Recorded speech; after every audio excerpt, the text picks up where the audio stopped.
Hello, friends, and welcome to another midweek meditation on the book of Revelation. Today we're going to be looking at all of chapter 18. I'm not going to read the whole chapter, but we will be considering all of it. Before we begin our study, I have a question for you. What is the first thought that comes to mind when you hear the city name Las Vegas? Do you think of Bible studies and church choirs? I don't think we do we? Because Las Vegas has a reputation. It's a reputation that it gave itself by coming up with the slogan, "What happens in Vegas stays in Vegas." Las Vegas is known to be a city of temptation, a city of sin. And there are other cities that's true of as well. This week, out of curiosity, I did a search on the internet and I actually found a study that was done concerning the sinfulness of cities. A website called Wallet Hub did such research. Notice the date, December 2020, very recent. I don't know anything about Wallet Hub or why they did such research, but they did. And here is how they describe their research. Wallet Hub compared more than 180 U.S. cities across 37 key indicators of evil deeds. Our dataset ranges from violent crimes per capita to excessive drinking to adult entertainment establishments per capita. I don't know how accurate their study is, but here are the top 5 sin cities from their research. No surprise, Las Vegas tops the list. What you might find surprising when you look at the whole list is that there are cities throughout our nation. Here's a map of the top 182 sin cities. I'm sad to say there are sin cities in every state, according to their research. So there's not just one city out there providing all this temptation. There are cities throughout our nation, and surely the same can be said about the world. Oftentimes, one city is influenced by another city. There are businesses and practices in cities like Las Vegas and Los Angeles that have spread to other cities and probably the world as well. In the book of Revelation, this reality is symbolized by the city of Babylon. And chapter 18 is about the fall of Babylon. Here is how the chapter begins. After this, I saw another angel coming down from heaven, having great authority, and the earth was made bright with his glory. And he called out with a mighty voice, "Fallen, fallen is Babylon the Great." Babylon represents any and all sin cities. It represents all the sin cities that have existed throughout the whole of the last days, which are all the days between the two advents of Jesus. And it also represents the city that will exist right before the return of Christ Jesus. William Hendrickson, in his book More Than Conquerors, defines the symbol of Babylon this way. Babylon is not only the city of the end time, it is the world as center of seduction in any age. And from this chapter, we're going to see that Babylon is full of wealth and intellect. It looks like it has a glorious future ahead of it, but it will fall. And from this chapter, I'm going to point out 3 truths and 1 application.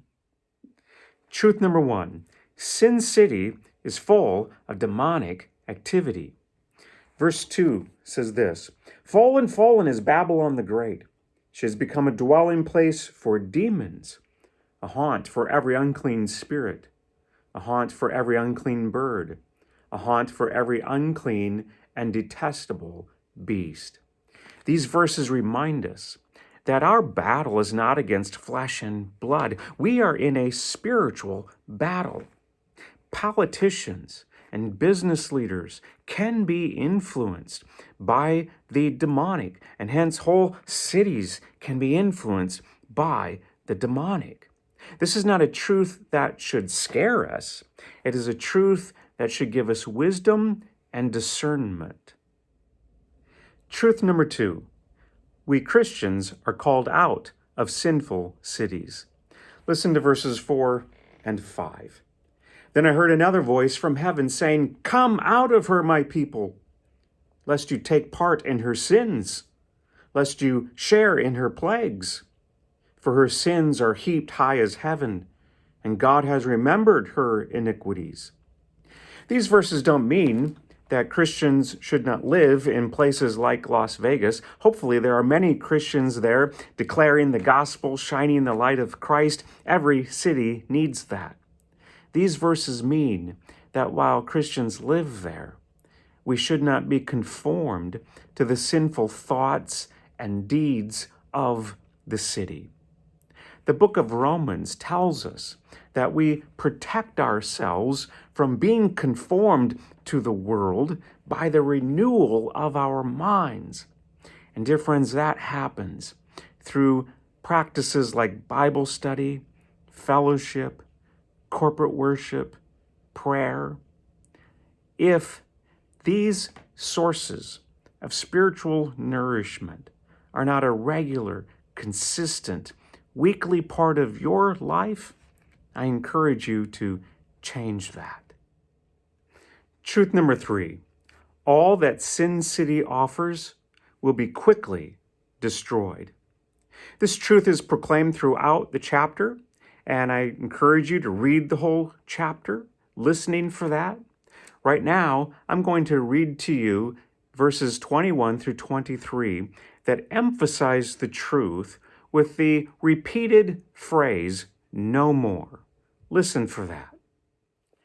Then a mighty angel took up a stone like a great millstone and threw it into the sea, saying, "So will Babylon, the great city, be thrown down with violence and will be found no more." And the sound of the harpists and musicians, of flute players and trumpeters will be heard in you no more. And a craftsman of any craft will be found in you no more. And the sound of the mill will be heard in you no more. And the light of a lamp will shine in you no more. And the voice of the bridegroom and bride will be heard in you no more. For your merchants were the great ones of the earth, and all nations were deceived by your sorcery. These verses describe what we might call a ghost town. No more music, no more expansion and development of buildings, no more marriage, no more food, no more celebrations, no more joy, no more life. This is a dead, empty, gutted city. Sin City will be quickly destroyed. So here's the important question. How should we respond to this chapter? What is the application? Here's the answer I give you. Love Jesus, not the world. Realize that Jesus is your greatest treasure. Your relationship with Jesus will last forever. The world will not. The application is stated by the Apostle John very well in a letter he wrote. Listen to these verses from 1 John chapter 2.